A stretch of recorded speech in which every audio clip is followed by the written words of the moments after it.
Hi friends, ಒಂದ್ಸಲ ಅವಲಕ್ಕಿಯಿಂದ ಸಿಂಪಲ್ಲಾಗಿ ಟೇಸ್ಟಿಯಾಗಿ ರೆಡಿಯಾಗುವಂಥ ಈ ಕಡ್ಲೆಟ್ಗಳನ್ನ ಮಾಡ್ಕೊಂಡು ನೋಡಿ. ಬೆಳಿಗ್ಗೆ ತಿಂಡಿಗಾಗಿರ್ಬೋದು ಅಥವಾ ಸಂಜೆ ಟೀ ಟೈಮ್ ಸ್ನ್ಯಾಕ್ಸ್ ಜೊತೆ ಆಗಿರ್ಬೋದು, ತುಂಬಾ ಸೂಪರ್ ಆಗಿರುತ್ತೆ. ಬನ್ನಿ ಹಾಗಿದ್ರೆ ಈ ಅವಲಕ್ಕಿ ಕಡ್ಲೆಟ್ಗಳನ್ನ ಯಾವ ರೀತಿ ಮಾಡೋದು ಅಂಥೇಳಿ ನೋಡೋಣ.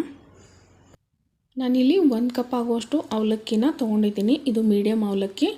ನೀವು ಬೇಕಿದ್ರೆ ಗಟ್ಟಿ ಅವಲಕ್ಕಿ ಕೂಡ ತೊಗೊಳ್ಬೋದು. ಪೇಪರ್ ಅವಲಕ್ಕಿಯಲ್ಲಿ ಅಷ್ಟೇ ಚೆನ್ನಾಗಿ ಬರಲ್ಲ. ಇದನ್ನು ತೊಳೆದ್ಬಿಟ್ಟು ಚೆನ್ನಾಗಿ ತೊಗೊಂಡಿದ್ದೀನಿ. ಹಾಗೆ ಇದಕ್ಕೆ ಒಂದು 1/4 ಕಪ್ ಆಗುವಷ್ಟು ಬಾಂಬೆ ರವಾನ ಸೇರಿಸ್ಕೊಂಡಿದ್ದೀನಿ. ಇವಾಗ ರುಚಿಗೆ ತಕ್ಕಷ್ಟು ಉಪ್ಪನ್ನ ಹಾಕ್ಕೊಂಡಿದ್ದೀನಿ. ಮೊದಲಿಗೆ ಅವಲಕ್ಕಿ ಮತ್ತು ರವೆ ಉಪ್ಪನ್ನ ಚೆನ್ನಾಗಿ ಕಲಿಸ್ಕೊಳ್ಬೇಕಾಗತ್ತೆ. ಅವಲಕ್ಕಿಯಲ್ಲಿರೋ ಮಾಯ್ಶ್ಚರ್ ಎಲ್ಲ ರವೆ ಜೊತೆ ಚೆನ್ನಾಗಿ ಮಿಕ್ಸ್ ಆಗಬೇಕಾಗುತ್ತೆ. ನಾವು ಡೈರೆಕ್ಟಾಗಿ ನೀರು ಹಾಕಿದಾಗ ತುಂಬ ಸಾಫ್ಟ್ ಆಗುತ್ತೆ. ಅದಕ್ಕೆ ಮೊದಲಿಗೆ ಈ ರೀತಿಯಾಗಿ ಕಲಿಸ್ಕೊಳ್ಬೇಕಾಗತ್ತೆ. ನೋಡಿ, ಈ ರೀತಿ ಚೆನ್ನಾಗಿ ಇದನ್ನು ಕಲಿಸ್ಕೊಂಡಿದ್ದೀನಿ.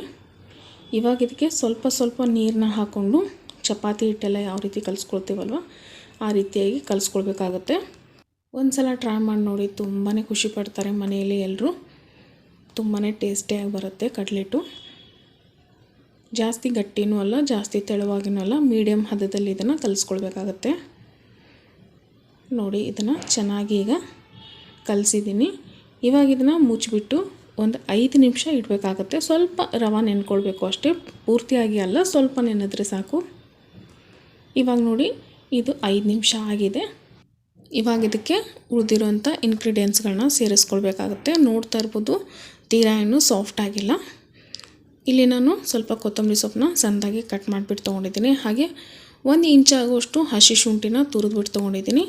2 ಹಸಿಮೆಣ್ಸಿಕಾಯಿನ ಸಣ್ಣದಾಗಿ ಕಟ್ ಮಾಡಿಬಿಟ್ಟು ತೊಗೊಂಡಿದ್ದೀನಿ.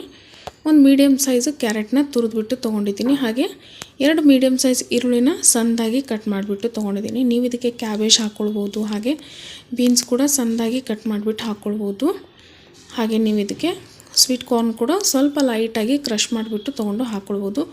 ಇವಾಗ ಇದಕ್ಕೆ ಒಂದು ಅರ್ಧ ಟೀ ಸ್ಪೂನ್ ಆಗುವಷ್ಟು ಜೀರಿಗೆ, 1/4 ಟೀ ಸ್ಪೂನ್ ಆಗುವಷ್ಟು ಅರಿಶಿನ ಪುಡಿ, 1 ಟೀ ಸ್ಪೂನ್ ಆಗುವಷ್ಟು ಅಚ್ಚ ಖಾರದ ಪುಡಿನ ಹಾಕ್ಕೊಂಡಿದ್ದೀನಿ. ಹಾಗೆ 1/4 ಟೀ ಸ್ಪೂನ್ ಆಗುವಷ್ಟು ಅಜ್ವಾಯಿನ್ ಹಾಕ್ಕೊಂಡಿದ್ದೀನಿ. 2 ಟೇಬಲ್ ಸ್ಪೂನ್ ಆಗುವಷ್ಟು ಅಕ್ಕಿ ಹಿಟ್ಟನ್ನ ಹಾಕ್ಕೊಂಡಿದ್ದೀನಿ. ಅಕ್ಕಿ ಹಿಟ್ಟು ಹಾಕೋದ್ರಿಂದ ಸ್ವಲ್ಪ ಕ್ರಿಸ್ಪಿನೆಸ್ ಬರುತ್ತೆ. 1/4 ಟೀ ಸ್ಪೂನ್ ಆಗುವಷ್ಟು ಗರಂ ಮಸಾಲ ಕೂಡ ಹಾಕ್ಕೊಂಡಿದ್ದೀನಿ. ಇವಾಗ ಇದನ್ನು ಚೆನ್ನಾಗಿ ಎಲ್ಲನೂ ಕಲಿಸ್ಕೊಳ್ಬೇಕಾಗತ್ತೆ. ಇವಾಗ ನೀರು ಹಾಕೋ ಅವಶ್ಯಕತೆ ಇರೋದಿಲ್ಲ. ಜಸ್ಟ್ ಇದರಲ್ಲಿ ಈರುಳ್ಳಿಯಲ್ಲಿ ಹಾಗೆ ಕ್ಯಾರೆಟ್ನಲ್ಲಿ ನೀರಿರುತ್ತೆ ಸಾಕಷ್ಟು. ಇದರಲ್ಲಿನೇ ಚೆನ್ನಾಗಿ ಕಲಿಸ್ಕೊಳ್ಬೋದು. ನೋಡಿ, ಈ ರೀತಿಯಾಗಿ ಕಲಿಸ್ಕೊಂಡಿದ್ದೀನಿ. ಇವಾಗ ನಮಗೆ ಟಿಕ್ಕಿ ಮಾಡೋಕ್ಕೆ ಹಿಟ್ಟು ರೆಡಿಯಾಗಿದೆ. ಇವಾಗ ಕೈಗೆ ಸ್ವಲ್ಪ ಎಣ್ಣೆನ ಹಚ್ಕೊಂಡ್ಬಿಟ್ಟು ನಮಗೆ ಯಾವ ಸೈಜಲ್ಲಿ ಟಿಕ್ಕಿ ಬೇಕಲ್ವ ಆ ಸೈಜಲ್ಲಿ ಹಿಟ್ಟನ್ನ ತೊಗೊಂಡ್ಬಿಟ್ಟು ಟಿಕ್ಕಿಗಳನ್ನ ಮಾಡ್ಕೊಳ್ಬೇಕಾಗತ್ತೆ. ನಾನಿಲ್ಲಿ ರೌಂಡ್ ಶೇಪಲ್ಲಿ ಮಾಡ್ಕೊಳ್ತಾ ಇದ್ದೀನಿ.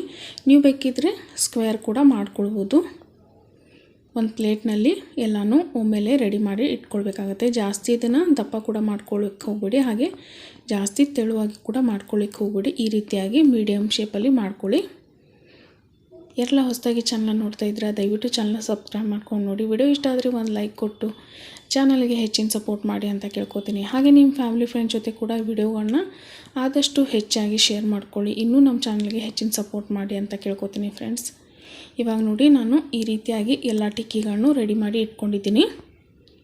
ಹಾಗೆ ಸೈಡಲ್ಲಿ ಎಣ್ಣೆ ಕೂಡ ಕಾಯಲಿಕ್ಕೆ ಇಟ್ಟಿದ್ದೆ. ಎಣ್ಣೆ ಕೂಡ ಚೆನ್ನಾಗಿ ಬಿಸಿಯಾಗಿದೆ. ಗ್ಯಾಸ್ನ ಲೋ ಫ್ಲೇಮ್ನಲ್ಲಿ ಅಥವಾ ಮೀಡಿಯಮ್ ಫ್ಲೇಮ್ನಲ್ಲಿ ಇಟ್ಟು ಈ ಟಿಕ್ಕಿಗಳನ್ನ ಫ್ರೈ ಮಾಡ್ಕೊಳ್ಬೇಕಾಗತ್ತೆ. ಹಾಕಿದ ತಕ್ಷಣ ಇದನ್ನು ಟಚ್ ಮಾಡಲಿಕ್ಕೆ ಹೋಗಬೇಡಿ. ಜಸ್ಟ್ ಒಂದು 2 ನಿಮಿಷ ಬಿಟ್ಟು ಇದನ್ನು ಟರ್ನ್ ಮಾಡ್ಕೊಳ್ಳಿ. ಹಾಗೆ ಇದನ್ನು ಮೀಡಿಯಮ್ ಟು ಲೋ ಫ್ಲೇಮ್ನಲ್ಲಿ ಇಟ್ಕೊಂಡು ಫ್ರೈ ಮಾಡ್ಕೊಳ್ಳಿ. ಹೈ ಫ್ಲೇಮೆಲ್ಲ ಫ್ರೈ ಮಾಡಿದರೆ ಮೇಲ್ಗಡೆ ಅಷ್ಟೇ ಕಲರ್ ಬರುತ್ತೆ, ಒಳಗಡೆ ಹಾಗೆಯೇ ಹಸಿಯಾಗಿರುತ್ತೆ. ಈ ರೀತಿಯಾಗಿ ಲೋ ಟು ಮೀಡಿಯಮ್ನಲ್ಲಿ ಇಟ್ಟು ಫ್ರೈ ಮಾಡಿದರೆ ಒಳಗಡೆ ಕೂಡ ಚೆನ್ನಾಗಿ ಫ್ರೈ ಆಗುತ್ತೆ, ಹಾಗೆ ಮೇಲ್ಗಡೆ ಕೂಡ ಕ್ರಿಸ್ಪಿಯಾಗಿ ಕಲರ್ ಕೂಡ ಚೆನ್ನಾಗಿ ಬರುತ್ತೆ. 2 ಸೈಡ್ ಕೂಡ ಅಷ್ಟೇ ಚೆನ್ನಾಗಿ ಫ್ರೈ ಮಾಡ್ಕೊಳ್ಳಿ. ನೋಡ್ತಾ ಇರ್ಬೋದು, ಈ ರೀತಿಯಾಗಿ ನಮಗೆ ಸ್ವಲ್ಪ ಬ್ರೌನ್ ಕಲರ್ ಬರಬೇಕು, ಅಲ್ಲಿವರೆಗೂ ಇದನ್ನು ಚೆನ್ನಾಗಿ ಫ್ರೈ ಮಾಡ್ಕೊಳ್ಬೇಕಾಗತ್ತೆ. ನೋಡಿ, ಇದು ಫ್ರೈ ಆಗಿದೆ. ಇದನ್ನು ತೆಗೆದು ಪ್ಲೇಟ್ನಲ್ಲಿ ಇಟ್ಕೊಳ್ತಾ ಇದ್ದೀನಿ. ಹಾಗೆ ಉಳಿದಿರೋದನ್ನು ಕೂಡ ಚೆನ್ನಾಗಿ ಇದೇ ರೀತಿಯಾಗಿ ಫ್ರೈ ಮಾಡ್ಕೊಳ್ಬೇಕಾಗತ್ತೆ. ಈ ಟಿಕ್ಕಿಗಳನ್ನ ನೀವು ಹಾಗೆಯೇ ತಿನ್ಬೋದು, ಅಥವಾ ಪುದೀನ ಚಟ್ನಿ, ಕಾಯಿ ಚಟ್ನಿ ಜೊತೆ ಆಗಿರ್ಬೋದು, ಸಾಸ್ ಜೊತೆ ಆಗಿರ್ಬೋದು, ತುಂಬಾ ಟೇಸ್ಟಿಯಾಗಿ ಬರುತ್ತೆ. ಒಂದು ಸಲ ನೀವು ಇದನ್ನು ಟ್ರೈ ಮಾಡಿ ಅಂತ ಹೇಳ್ತೀನಿ ಫ್ರೆಂಡ್ಸ್. ಖಂಡಿತ ಮಳೆಗಾಲಕ್ಕಂತೂ ಮಾಡಿಸಿದಾಗಿರುತ್ತೆ ಈ ಅವಲಕ್ಕಿ ಟಿಕ್ಕಿ. ತುಂಬಾ ಟೇಸ್ಟಿಯಾಗಿ ಬರುತ್ತೆ. ಈ ವಿಡಿಯೋ ನಿಮಗೆ ಇಷ್ಟ ಆಗಿದೆ ಅಂತ ತಿಳ್ಕೊತೀನಿ ಫ್ರೆಂಡ್ಸ್. ಇಷ್ಟ ಆಗಿದ್ದರೆ ಒಂದು ಲೈಕ್ ಕೊಟ್ಟು ಹೆಚ್ಚಿನ ಸಪೋರ್ಟ್ ಮಾಡಿ ಅಂತ ಕೇಳ್ಕೊತೀನಿ. ಮತ್ತೆ ಸಿಗ್ತೀನಿ ಅಂತೆ ನೆಕ್ಸ್ಟ್ ವಿಡಿಯೋನಲ್ಲಿ. ಅಲ್ಲಿವರೆಗೂ ಎಲ್ಲರಿಗೂ thank you so much for watching.